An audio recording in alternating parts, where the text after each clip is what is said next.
La question est de savoir pourquoi Am Israël a été le seul peuple à accepter la Torah. La Torah a été proposée à toutes les nations du monde. Comme il est écrit dans le Pasuk, Hofia mehar paran ve'ata merivevot kodesh mimino eshdat lamo. C'est-à-dire, d'abord il a été chez les Bnei Esav. Ils ont posé une question et ils ont dit, Maître du monde, qu'est-ce qui est écrit dans ta Torah? Je leur dis, interdit de tuer. Eh bien, Esav va dire, c'est impossible pour nous de nous abstenir, car la soif du sang fait partie intégrante de la nature de Esav. D'ailleurs, son père lui a donné la bracha de Al Harbecha Tihyeh, tu vivras sur ton épée. Alors, c'est trop demandé. Alors, Akadosh Baruch Hu va s'adresser aux enfants de Ishmaël. Voudriez-vous ma Torah? Eux également ont la même réaction. Mais qu'est-ce qui est écrit dedans? Je me redis, interdit de voler. Ne pas voler pour les Bnei Ishmaël, c'est un peu comme dire ne pas respirer. D'accord? Il y a quelqu'un qui m'a dit ici, un arabe qui t'a pas volé, c'est comme si toi tu lui as volé. Ça veut dire que ça fait partie, ma mâche intégrante. Ils ont une mitzvah de voler les juifs. De ce fait, ce n'est pas possible d'accepter une Torah qui interdit le vol. Alors, il s'adresse à qui? Il y a d'autres peuples, à Ammon et Moab. Ammon et Moab sont deux peuples à qui Akadosh Baruch Hu propose la Torah. Et pareil, la même réaction. Tu nous proposes quoi? Qu'est-ce qui est écrit dans cette Torah? Akadosh Baruch Hu dit, les relations incestueuses sont interdites. Ah bon? C'est pas pour nous. Car nous, on est nés à partir, justement, d'une relation entre les filles et leur père, Lot. Quand Lot a été sauvé de Sodome et Gomorrhe, ils étaient dans une grotte. Les deux filles de Lot ont cru que c'était la fin du monde, que la foudre qui était tombée sur ces villes, Sédom, Amora, Adma, Tsevoïm, Béla, tout cela, c'est quelque chose qui est arrivé au monde entier, à l'échelle universelle. Donc il n'y a plus personne dans le monde. S'il n'y a plus personne, comment va-t-on faire pour pérenniser le genre humain? Alors elles se sont dit, on va donner du vin à notre papa, et c'est comme ça qu'elles ont conçu, chacune d'elles, un enfant de leur père. La première l'a appelé à son fils Moav, qui veut dire Me'av, deux papas. Et l'autre l'a appelé Ammon, comme pour dire Ben Ami, le fils de mon peuple. Elle a été un peu plus discrète. Eh bien, tu ne peux pas nous demander à nous de nous abstenir, car on baigne là-dedans. C'est notre origine, on est né avec ça. Akadosh Baruch Hu donc s'adresse désormais à Israël. Israël, voudriez-vous ma Torah? Ils n'ont pas posé de question. Immédiatement, Hachem, ta volonté est la nôtre. Kol asher diber Hachem, naase venishma. Tout ce que Dieu nous demandera, on est prêt à le faire, même avant de savoir qu'est-ce qu'il nous demandera. Am Israël, comme on l'a dit, n'a pas hésité. Il s'est engagé immédiatement. La question qui se pose, est-ce que c'est normal? Qui est-ce qui a eu une démarche plus logique? Est-ce que c'est Israël qui s'engage à l'inconnu? Ou bien est-ce que c'est les goïms qui ont été prévoyants? C'est-à-dire que quand on vous propose un engagement, c'est-à-dire on dit est-ce que vous êtes prêt à vous engager, prête à vous engager? Est-ce que vous signez banco? Eh bien jamais. On ne signe jamais sur un document avant de l'avoir lu. D'abord, on voit si ce contrat me convient. là je signe. Sinon, je refuse. Alors qui est-ce qui avait raison, finalement, dans la Kabbalat Torah? Les nations du monde ont dit à Akadosh Baruch Hu, tu nous proposes la Torah. Mais c'est quoi la Torah? Ah, c'est ça? Ça ne nous convient pas. Et ils refusent. Les Am Israël ne posent pas de questions. Vous voulez ma Torah? Bien sûr. Mais quoi bien sûr? Mais peut-être qu'on va vous demander l'impossible. D'autant plus que cette démarche, on voit elle va nous accompagner durant toute l'histoire. La Gemara raconte qu'il était une fois un rave qui étudiait la Torah. Et il était tellement plongé dans son étude qu'il ne s'est pas rendu compte que sa main, qui était entre son genou, entre sa jambe et la chaise, a commencé à saigner parce qu'il y avait un petit clou dans la chaise. Il ne s'est pas rendu compte. Et le sang gicle, et le sang coule. Et qui était à côté? Un sadducéen, un tzedoki. C'est qui les tzedokim? Eh bien, ce sont ceux qui ne croient pas en la Torah orale. Ils disent la Torah écrite, on y croit que c'est d'origine divine, mais tout ce qui est Talmud, tout ce qui est interprétation orale, on ne pense pas que c'est Hachem qui l'a donné, Hasve Shalom. Ce sont des gens qui ont été écartés du judaïsme parce qu'ils n'y croyaient pas en la Torah Shebe'al Peh. D'ailleurs, vous connaissez l'histoire du Goy qui est venu se convertir au judaïsme. Il a été voir d'abord Shammai Hazaken. Il lui a dit, voilà, je voudrais me convertir au judaïsme, mais à condition que tu m'enseignes que la Torah écrite. Moi, je ne veux pas de la Torah orale. Ça doit être les rabbins qui ont inventé. Alors il lui a dit, va te faire voir ailleurs. Il va voir Hillel Hazaken. Hillel lui dit, il n'y a pas de problème. Tu veux que la Torah écrite, pas la Torah orale? Ok. Allez, bien. Aleph, Bet, Gimel, Dalet. Révise bien. Le lendemain, il revient et lui dit, allez, d'abord, avant de continuer, on va faire la révision. Et Hillel lui dit, Shin, Tav, Kuf. Il lui dit, quoi? Mais hier, tu m'as dit que ça s'appelle Aleph. Qu'est-ce que tu me dis maintenant que ça s'appelle Shin? Après, ça, tu m'avais dit hier que ça s'appelle Bet. Pourquoi maintenant tu me dis que ça s'appelle Kuf? Mais il lui a dit quoi? Tu m'as fait confiance quand je t'ai dit que cette forme s'appelle Aleph, que cette écriture, c'est ça la lecture de cette écriture, mais la lecture c'est oral, et tu me crois pour l'oral de l'écrit? Eh bien, chez nous, toute l'écriture, sans la lecture, sans la Torah orale, n'a pas de sens. Par exemple, dans la Torah, il est écrit, tu les attacheras à ton bras et à ta tête, n'est-ce pas?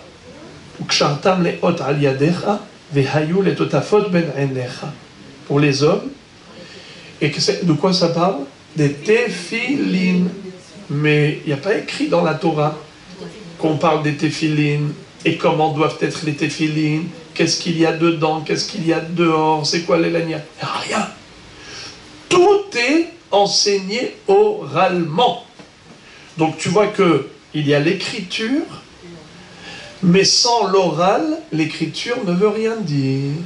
J'ai la forme Aleph, mais si on n'a pas reçu oralement l'enseignement que la forme Aleph s'appelle Aleph, eh bien je ne sais pas que ça s'appelle Aleph, je vois des formes, mais qui ne veulent rien dire. Donc, les Sadducéens n'y croyaient pas en la Torah orale.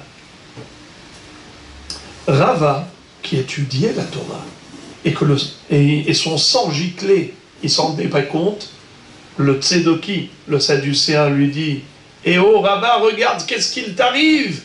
Ton sang coule à flot. Mais vous êtes un peuple irréfléchi. Je vous connais depuis le départ de votre histoire. Quand Dieu vous a proposé la Torah, vous n'avez même pas réfléchi. Vous avez répondu hâtivement. Naase benishma. On est prêt à faire avant même de savoir ce qu'il faut faire. Mais il fallait d'abord écouter, d'abord entendre. Est-ce que ça vous convient? Si ça vous convient, très bien. Ça ne vous convient pas, eh bien vous refusez. Mais vous êtes un peuple hâtif.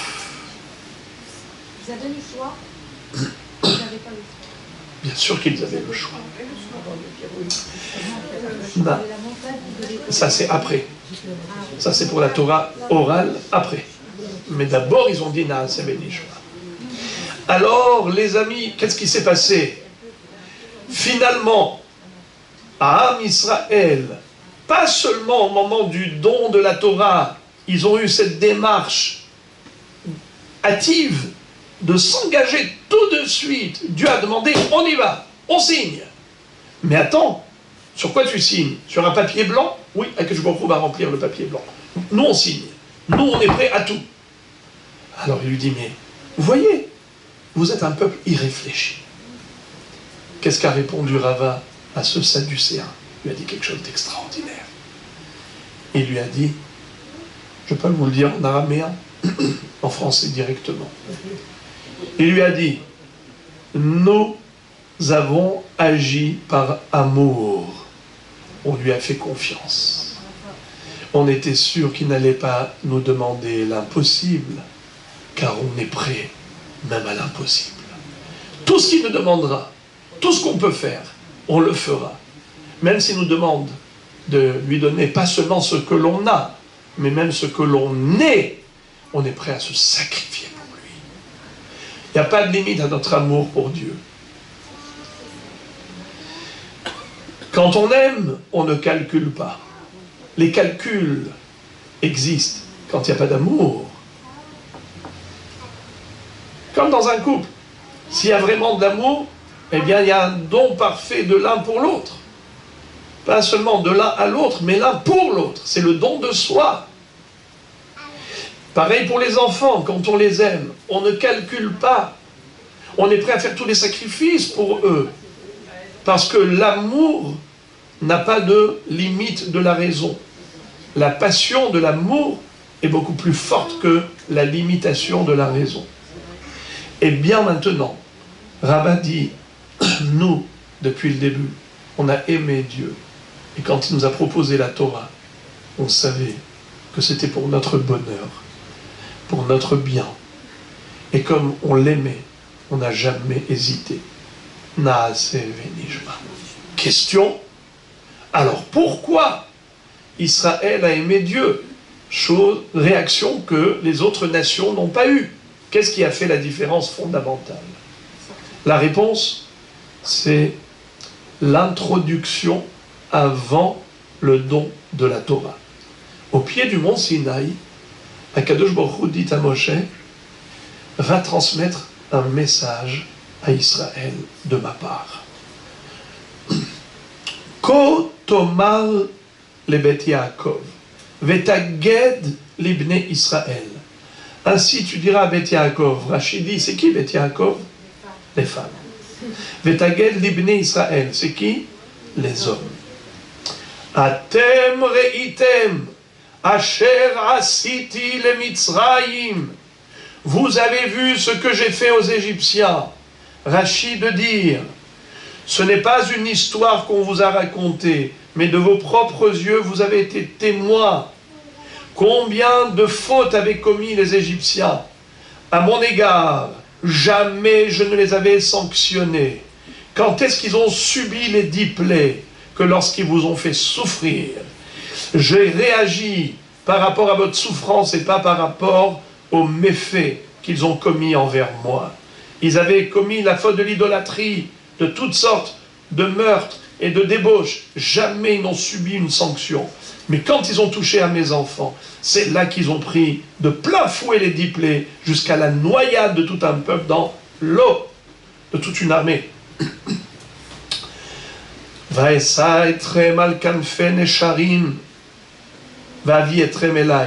Je vous ai porté sur des ailes d'aigle et je vous ai ramené vers moi. Rachid dit, ça veut dire quoi? Je vous ai porté sur des ailes d'aigle. Eh bien, c'était le jour du rassemblement avant la sortie d'Égypte. Israël était éparpillé dans les 4 coins de Mitzrayim. Et en 1 heure, tout le monde s'est retrouvé réuni dans un endroit miraculeusement. Les Sharakalla, ils se sont retrouvés à Ramsès, prêts à quitter l'Égypte. comme s'ils étaient portés sur des ailes d'aigle. Mais pourquoi parler de l'aigle spécialement? Eh bien, Rachi nous dit, l'aigle est très particulier, il n'est pas comme les autres oiseaux. Tous les oiseaux, quand ils prennent leurs petits, ils les prennent entre leurs pattes, car ils ont peur que l'aigle leur chope leurs petits de sur leur dos. Mais l'aigle n'a peur d'aucun oiseau qui le survole, car lui, il vole le plus haut. Il n'y a qu'une seule chose que je crains, c'est la flèche du chasseur. Si le chasseur envoie une flèche pour atteindre l'aigle, il dit « je ne vais pas tenir mes petits entre mes pattes, j'ai peur que la flèche les atteigne. Je mettrai mes petits sur mon dos, comme ça s'il y a une flèche qui arrive, mutar vikanes ahetzbi velo bebanai. Je préfère être transpercé par cette flèche plutôt que mes enfants. » Eh bien, Akadosh Baruch Hu a dit, souvenez-vous comment j'avais agi lorsque la 7e nuit, depuis la sortie d'Égypte, Israël s'est retrouvé devant la mer Rouge. Ça faisait 6 jours qu'ils avaient quitté Mitzrayim. Les Égyptiens les ont rattrapés au bord de la mer. Et là, ils étaient pris en sandwich. La mer devant, les Égyptiens derrière. Qu'est-ce qu'a fait Hachem? Pendant toute cette nuit, il a mis un rideau de nuée de gloire pour séparer les deux camps. La colonne de lumière éclairait le camp d'Israël et les Égyptiens étaient plongés dans les ténèbres de la nuit, pas seulement de la nuit, les ténèbres de Makat Hosher. Vous savez que les 10 plaies ont toutes duré 1 semaine, à l'exception de Hosher. Bien sûr, Makat Bechorot, la mort des premiers-nés, ça a duré 1 seconde. Ça, c'est la mort des premiers-nés. Mais avant cela, chaque plaie durait 1 semaine, 7 jours, à l'exception de l'obscurité. Les ténèbres, ça a sévi que pendant 6 jours. Dieu a réservé le 7e jour de Hosher, il a réservé aux Égyptiens pour cette nuit de ce qu'on appelle 7e jour de Pessah, Shevi'i Shel Pessah, la nuit qui précédait la noyade des Égyptiens. Et ils étaient dans l'obscurité totale, et dans l'obscurité, ils envoyaient des boulets, ils envoyaient des projectiles, des flèches, des lances, des javelots. Et qui est-ce qui interceptait toutes ces attaques égyptiennes pour pas que ça arrive sur le camp d'Israël, toutes ces bombes? C'était le dôme divin. La Kippat Barzel, c'était la nuée de gloire. Et Akadosh Baruch Hu va dire, j'ai préféré moi encaisser les coups à la place de mes enfants. J'ai agi comme l'aigle. Je vous ai porté sur des ailes d'aigle. Voilà pourquoi le rassemblement en un espace si court, un espace de temps si court, un laps de temps très court, ce qu'on appelle Kfitzat Aderer. D'ailleurs, c'est comme ça que quand Akadosh Baruch Hu va ramener tous les exilés éparpillés dans les 4 coins du monde en Eretz Israël, ce sera comme à la sortie d'Égypte. En un instant, Kulam nikbetsu ubaulach, banaich merachok yavohu. Tes enfants viendront de très très loin, Baruch Hu dit à Yerushalayim, et en 1 seconde, Imi yenidachacha biktse hashamayim, misham yekabetzra Hashem elokecha, ou misham yikachecha. Même si tu te retrouveras excentré, éloigné, au bout du monde, Baruch Hu de là-bas te ramènera. Ce qui veut dire que Hashem a agi comme l'aigle envers ses petits. Il les met sur son dos en disant, s'il y a des flèches à intercepter, eh bien il préfère lui être transpercé. Il continue, Ve'ata im shamoa tishme'u bekoli ushmartem et beriti. Si maintenant vous écouterez ma voix, vous observerez mon alliance. Vitem li segula mikola ami, kili kola aretz. Vous serez pour moi un trésor parmi toutes les nations du monde, car le monde entier m'appartient. Qu'est-ce que ça veut dire? Rachid expliquait, vous serez mon trésor, c'est-à-dire que, un peu comme un roi, où est-ce qu'il met son trésor? Dans un coffre-fort, car c'est très précieux à ses yeux. Je vous dis, vous Israël, je vous aime, mais peut-être que vous auriez pu croire qu'il n'y a que vous dans le monde. Non, Kili Kola Aretz. Il y a dans l'univers 9 milliards d'êtres humains. Il y a tant de minéraux, de végétaux, d'animaux, de volailles, de poissons. Il y a des êtres de partout. Qui a été choisi? Qui a été le peuple élu? Vous, Vavi Etrem Elai. Donc ne pensez pas que vous êtes seul au monde. Vous n'êtes pas seul au monde, mais vous êtes unique à mes yeux. Comme si par exemple il y avait beaucoup de monde, un papa, une maman, de parmi tout le monde, qu'est-ce qu'ils voient? Leur fils, leur fille. Hé, c'est le seul qui les intéresse. Akadosh Baruch Hu dit, vous êtes mon trésor. Ça veut dire que de parmi toute l'humanité, c'est sur vous que mon regard porte. C'est vous que j'ai pris en affection. Et il continue en disant, Verata, le judaïsme est difficile au début. Vous allez écouter 613 mitzvot. Waouh! Au début, ça peut paraître dur. Mais si vous vous y engagez,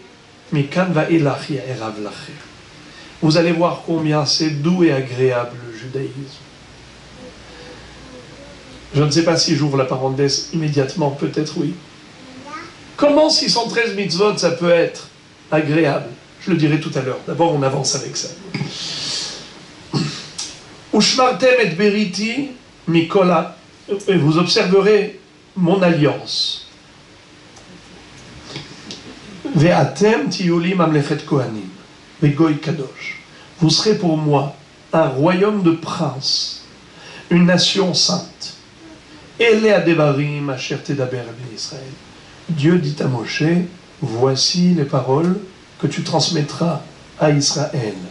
Rachidi lo pachot ve'lo yoter. Ne rajoute rien. Je veux que tu leur transmettes ce message stricto sensu. Je ne veux pas de commentaires. No comment. Qu'est-ce que ça veut dire? D'habitude, Akadosh Baruch Hu dit à Moshe Rabbeinu, quand tu enseignes les mitzvot, il ne faut pas leur faire répéter comme des perroquets. Il faut leur expliquer. Il faut bien décortiquer le sujet. Il faut leur faire comprendre en profondeur. Il faut détailler les sujets. Keshulchan Arour, comme une table dressée. La Torah, il faut la rendre accessible à tous, que tout le monde puisse la comprendre. Il ne faut pas que ce soit du copier-coller. Il faut que ce soit clair et limpide. Alors, mais ici, non. Là, que je vous redis, no comment. Je veux que tu transmettes texto ce que je t'ai dit. Lama. Mon rêve est rabotaille. Tout livre est toujours préfacé d'une introduction. L'écrivain vous explique le bien fondé de cette écriture. Pourquoi il a écrit ce livre? Quel est son contenu? Quelle est la teneur de ses propos? Pourquoi il a écrit ce livre? Ici, on a un livre qui s'appelle la Torah. Hachem en est l'auteur. Voici l'introduction. Ces 3 psukim que je viens de vous traduire. En quoi c'est une introduction? Il ne nous a pas beaucoup parlé de la Torah elle-même.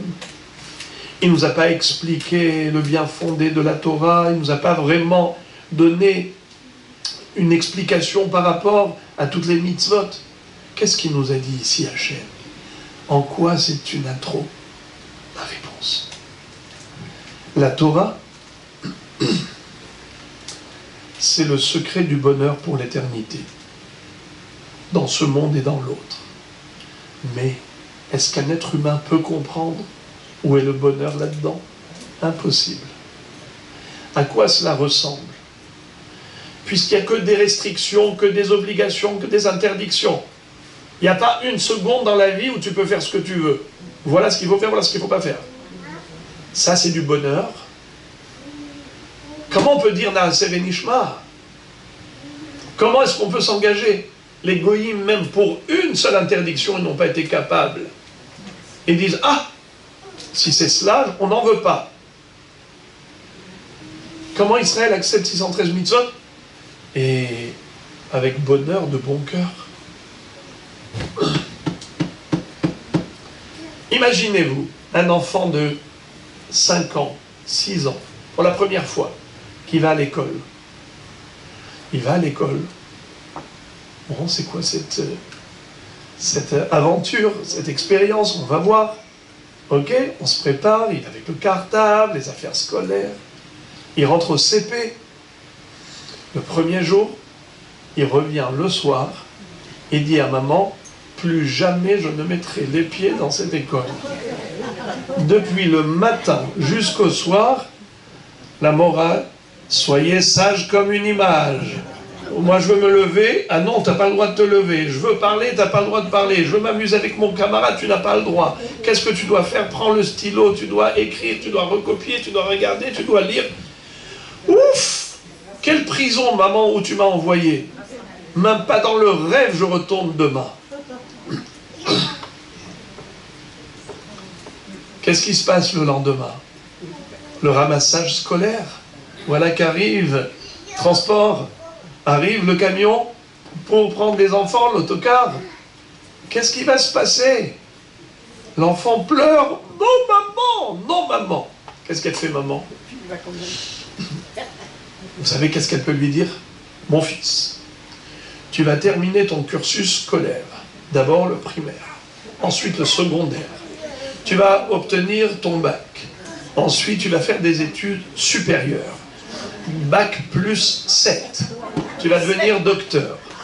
Après, en étant médecin, pour chaque consultation, si tu fais en privé, c'est 1500 shekels la consultation en privé. Sinon, si c'est à la Clalit ou à la Maccabi, bon, mais Kitsour, elle lui explique. Maman est devenue folle. C'est quoi ça? Il va dire, maman, elle est devenue folle. De quoi elle parle? Est-ce qu'on peut tenir un tel discours à un enfant de 4-5 ans? Évidemment que non. Va lui expliquer c'est quoi une carrière professionnelle. Akadosh Baruch Hu, exactement comme un père, comme une maman, qui va dire, venez pour les études, ces études vont vous apporter la plus grande réussite dans votre existence, dans les deux mondes. À qui tu dis ça? À des humains pour lesquels seul le plaisir charnel est parlant, pour qui seule la passion est attirante. Il n'y a que cela qui parle, que le plaisir instantané. Tu vas leur parler maintenant de la vie éternelle. Mais c'est quoi ça? Est-ce que quelqu'un est revenu de là-bas? Je ne sais pas de quoi tu parles. Olam haba, c'est quoi ça? Et même dans le Olam hazé, tu me dis qu'on va être heureux? Mais comment on peut être heureux dans une prison psychologique où tu es toujours soumise à Kadosh Baruch Hu, tu dois toujours faire ceci, tu n'as pas le droit de faire cela. Comment? Eh bien, Kadosh Baruch Hu dit, il dit à Moshe Rabbeinu, ne cherche pas à leur expliquer le bien fondé de la Torah, surtout pas. Ils n'ont pas la capacité de comprendre. C'est comme un bébé à qui tu vas expliquer le bien fondé des études supérieures. Qu'est-ce qu'il faut faire? Comment elle fait maman pour envoyer son fils à l'école le lendemain quand il pleurniche qu'il ne veut pas y aller? Elle prend son cartable, elle prend un paquet de bonbons, elle lui met dedans.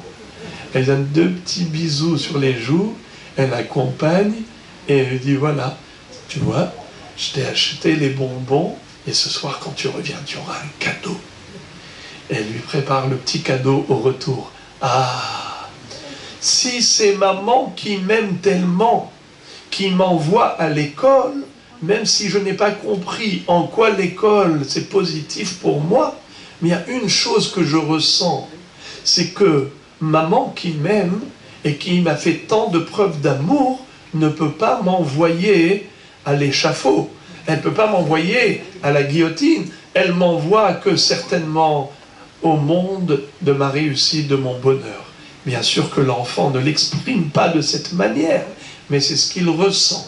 Si maman l'aime, l'envoie à l'école, c'est que l'école c'est positif. Akshborou dit à Moshe, ne cherche pas à expliquer, interpréter. Non, pas du tout. Ils ne peuvent pas comprendre quel est le bonheur caché dans la Torah. Pour le Olam Hazé et le Olam Haba, dis-leur juste une chose. Celui qui leur donne la Torah a déjà fait tant de preuves d'amour. Regarde combien je les ai aimés. Tout ce qu'ils ont vécu lors de la sortie d'Égypte. Les Égyptiens ont fauté envers moi. Je ne les ai jamais touchés. Ils ont fauté envers vous. Ils ont pris les 10 plaies, la noyade. Quand il fallait vous réunir en un laps de temps si court, vous étiez prêts pour la Géoula. Vous êtes arrivés au bord de la mer Rouge. Les Égyptiens étaient derrière en train de vous envoyer des bombes qui interceptaient ces projectiles, ces attaques. C'est moi. J'ai agi comme l'aigle. Qui vous a choisi? Comment vous êtes devenu le peuple élu? Pourtant, il y a des milliards d'êtres humains dans le monde. Je n'ai choisi que vous. D'ailleurs, entre parenthèses, vous allez dire, mais non, on n'est pas le peuple élu. C'est tout simplement que les nations du monde n'ont pas voulu de la Torah. Elles ont refusé. Donc, de facto, Dieu n'avait pas le choix que de venir vers nous, puisque tout le monde a dit non. Et on était les seuls à dire oui. Alors, Hachpochou, en quelque sorte, il n'avait pas d'autre choix que de nous élire. Vous savez quelle est la réponse? C'est une belle question. La réponse, elle est très forte.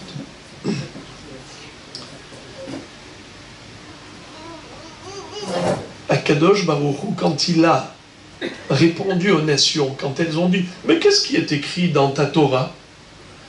Qu'est-ce que Akadosh Baruch Hu a choisi comme mitzvah la plus dure pour ces nations?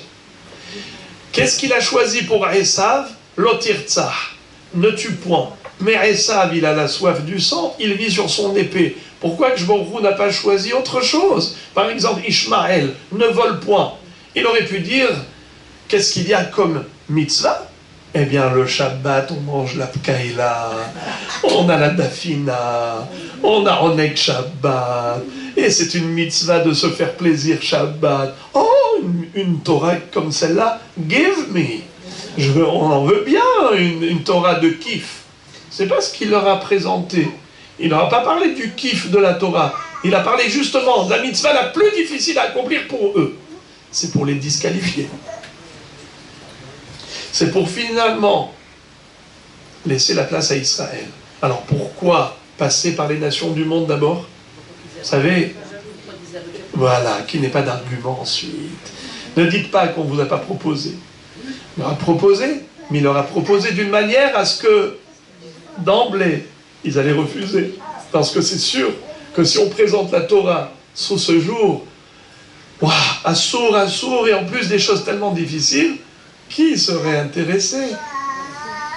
Alors, Moraï Rabotai, Akadosh Baruch Hu avait préparé psychologiquement Am Israël à Kabbalat Torah.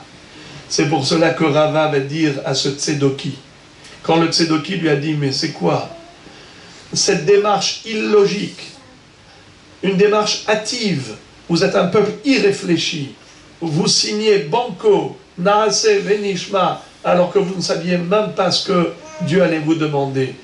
Où est votre intelligence? Pourtant, vous êtes un peuple au maximum de prix Nobel. Donc vous n'êtes pas un peuple stupide, vous n'êtes pas un peuple ignorant, vous êtes un peuple super intelligent. Qui en 75 ans a pu développer un pays comme aujourd'hui en Israël, Baruch Hashem? Qui a pu développer autant de technologies, d'agriculture, de stratégie militaire? C'est la chorma que Baruch a donnée au Ham Israël. Mais vous êtes un peuple intelligent. Pourquoi devant Dieu vous faites les bêtes? Adam ou Behema Toshiach. L'homme et l'animal, Dieu délivre. Dieu délivre l'homme et l'animal. C'est le passouk dans Tehilim. La Gemara dit, mais quel rapport entre l'homme et l'animal? La Gemara dit, celui qui est intelligent comme Adam Arishon, et qui devant Dieu se comporte comme une bête, comme l'animal devant le berger. Le berger dit à droite, et tout le troupeau à droite. À gauche, à gauche. Devant Akadosh Baruch Hu, on efface notre intelligence humaine devant l'intelligence divine. On est infiniment petit devant l'infiniment grand. Et c'est cela la capacité du peuple juif, d'avoir cette humilité, de comprendre qu'il ne peut pas comprendre, c'est pour ça qu'il a tout compris. Eh bien, Am Israël a répondu avec amour, sans réfléchir comme quelqu'un qui agit par amour. Ne calcule pas, on ne fait pas de calcul. Pourquoi? Parce que c'était la réciprocité d'amour. Akadosh Baruch Hu a démontré son affection envers Israël par tout ce qu'il leur a rappelé dans ces 3 versets. C'est juste un rappel, un résumé, un récapitulatif. Qui vous propose la Torah? Celui qui vous aime tant. Alors, rendez-lui la monnaie. Naase venishma. C'était une réaction spontanée, naturelle, non pas par raison, mais par émotion, par sentiment de gratitude. Parce qu'on ne veut pas réfléchir et faire des calculs. Il n'y a pas de calcul à faire. Lorsqu'on est convaincu que celui qui nous propose cette Torah est celui qui nous aime à l'infini. Il nous a donné une Torah pour un bonheur éternel, dans ce monde-ci et dans l'autre. Parce que, Béhémet, il est impossible de comprendre où est le bonheur dans la Torah, déjà dans ce monde. Dans le Olam Haba, nous physiquement, on n'est pas là-bas, on n'était pas là-bas, donc comment tu peux ressentir le bonheur du Olam Haba? Ça, c'est sûr qu'on n'a pas accès. Mais dans ce monde, comment est-ce qu'on peut avoir du bonheur? Écoutez, un très beau machal, ce sera le mot de la fin. Une belle parabole. Comment 613 mitzvot, ça peut être pour nous source de satisfaction, de sérénité. Il y en a qui vous disent, mais moi déjà, pour une mitzvah c'est très dur. Alors on t'imagine si j'en fais 613. Le Shabbat déjà, je suis là à attendre Motsai et Shabbat pour pouvoir reprendre mon téléphone. J'ai les doigts qui me brûlent, j'attends impatiemment de reprendre mon téléphone. D'ailleurs, entre parenthèses, on doit féliciter les Shomrei Shabbat dans cette génération plus qu'autrefois. Parce qu'avant, il n'y avait pas de téléphone. Mais aujourd'hui, on n'a pas 248 membres, on a 249. Le téléphone, vous savez que parfois, il y a des gens qui oublient malheureusement un petit bébé dans la voiture. Alors qu'est-ce qu'ils font maintenant pour ne pas oublier? Ils mettent le téléphone à côté du bébé. Parce que même s'il va oublier le bébé, il ne va pas oublier le téléphone. Ça veut dire que Shabbat, malheureusement, le Yetzer Hara, il a réussi dans cette génération à piéger beaucoup de jeunes qui auraient pu être chômeurs Shabbat, mais à cause du téléphone, ils n'arrivent pas. Il y en a qui sont capables de s'abstenir de fumer. C'est très dur. Ils ne fument pas Shabbat. Ils ne peuvent pas travailler Shabbat. Il ferme son magasin Shabbat. Téléphone dur. Et c'est ça qui fait qu'aujourd'hui, les Shomrei Shabbat ont encore plus de valeur. Car plus c'est dur, et plus la mitzvah est importante. Eh bien, la parabole est la suivante. Il y avait quelqu'un qui était pauvre. Il vivait dans la misère. Il n'avait même pas de quoi s'acheter un matelas. Alors, il dormait sur de la paille par terre. Un jour, il arrive à la synagogue, il dit « Je vois que vous, les riches, vous êtes tous les matins comme ça, bien portants, bonne mine, comme ça. Mais comment vous faites ça? Tous les jours, vous n'avez jamais la rasra, vous êtes toujours comme ça, bien portant. » Alors, on dit « C'est normal, si on passe une bonne nuit, eh bien après on passe une bonne journée. Et toi, certainement, tu dois avoir des insomnies. » Il a dit « C'est vrai. Mais sur quoi tu dors? Quel matelas? » Il dit « C'est quoi un matelas? Moi, j'ai de la paille et je dors par terre sur la paille. » Il dit « Prends un bon matelas, préca, épéda, je vois dans l'opilo, comment il... » Il lui dit « Mais c'est quoi un matelas? » Il lui a dit « C'est quoi un matelas? » Eh bien, on prend des plumes d'oie et on les met à l'intérieur d'un tissu, et c'est comme ça qu'avec des milliers de plumes, on fait un matelas. Et après, quand tu dors dessus, ça épouse la forme de ton corps, et quand le matin tu te lèves, tu as une nuit bien reposée. Alors voilà, le matin, c'est pour ça qu'on a une bonne mine. Il dit « Ah bon? Ah d'accord. Mais où est-ce qu'on trouve les plumes d'oie? Eh bien, aux abattoirs. Alors lui, il s'est dit,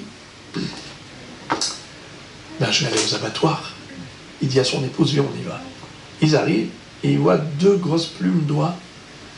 Il dit, viens, on va nous aussi fabriquer notre matelas. Prenons les plumes. Ils reviennent chacun avec sa plume à la maison. Mais comme le bonhomme n'était pas très futé, il dit à son épouse, écoute, quelqu'un qui a 1 million de plumes, eh bien, il a un matelas, il est heureux pour son million de plumes. Quelqu'un qui a 1 million de dollars, il est content. Il a $1, il est content pour $1. L'autre, il est content pour $1 million. Nous, on a déjà commencé notre petit bonheur. On va déjà commencer à dormir sur notre plume. Et voilà que quand il met la tête sur la plume, la pointe lui rentre dans l'oreille. Oui! Alors il tourne, alors il essaie de l'autre côté, ça lui rentre dans la tempe, après ça lui rentre dans l'œil. Il dit, mais c'est pas possible, ils m'ont dit qu'ils dormaient sur des plumes. Les riches, ils ne sont pas bêtes. S'ils l'ont fait, c'est qu'ils sont intelligents, ils savent ce qu'ils font. Et Mskin, il a passé une nuit blanche. Le lendemain, presque il marchait à 4 pattes, il arrive à la synagogue, il attend impatiemment la fin de la prière. Et il se lève, il tape sur la table, il dit, messieurs, regardez-moi ce qui m'est arrivé avec une plume. Comment vous faites avec des milliers de plumes? Mais c'est ça la différence. Quand on fait une seule mitzvah, ça te rentre là-dedans, ça te performe l'esprit, tu en fais une maladie. Mais quand tu as toute la Torah dans son entité, dans son ensemble, et tu baignes dans le monde d'Akadosh Baruch Hu, tu baignes dans la Torah, tu dis, aïe, quel kiff, quel bonheur. Tu es en connexion avec Hachem, tu es bercé par la vérité de la Torah. Tu sais que tu es dans le Emet, le vrai, le bon, le juste. Tu as cette satisfaction de joindre les 2 mondes, Olam Hazé, Olam Haba. Le corps et l'âme se retrouvent dans cette vie matérielle, spirituelle, matérielle. C'est cela ce que Akadosh Baruch Hu nous a donné, de savoir comment utiliser ce bas monde, comment utiliser tout ce que nous avons ici, c'est légiférer. Comment manger, quoi manger, quel bracha avant, quel bracha après. Et quand tu vis cette vie matérielle avec cette dimension spirituelle, eh bien à ce moment-là, ta neshama et ton corps sont sereins, sont rassurés. Parce qu'en effet, tu as la réponse à tous tes besoins du corps et de l'âme. Donc voilà pourquoi, à Shavuot, on a célébré la fête de Kabbalat Torah avec joie et bonheur, parce qu'on a compris que c'est cela le secret, c'est là la recette de la réussite. Akadosh Baruch Hu, s'il nous a donné la Torah, c'est que par amour, comme on dit tous les matins et tous les soirs, Baruch Ata Hashem, Ohev et Ammo Israël. Toi, Akadosh Baruch Hu, qui aime ton peuple Israël. Et tous les matins, on dit Baruch Ata Hashem, Haboher Be'ammo Israël Be'ahav. Tu as choisi Israël par amour. C'est pour cela que juste après, qu'est-ce qu'on dit? Shema Israël, et après, qu'est-ce qu'on dit? Ve'ahavta et Hashem Elokecha. Bechol levavcha, ufchol nafshecha, ufchol meodecha. Tu aimeras l'Éternel ton Dieu de tout ton cœur, de toute ton âme, par tous tes moyens. Comment ça se fait? Parce que lui t'a fait preuve d'amour, toi, tu as rendu par réciprocité cette affection et cet amour. Donc, Bezrat Hashem Itbarach, espérons que la fête de Shavuot nous accompagne durant toute l'année, qu'on garde présent dans notre esprit cette chance qui est la nôtre d'avoir été élu par Akadosh Baruch Hu, Ata behartanu mikol ha'amim, eh bien, que Akadosh Baruch Hu soit également fier de nous.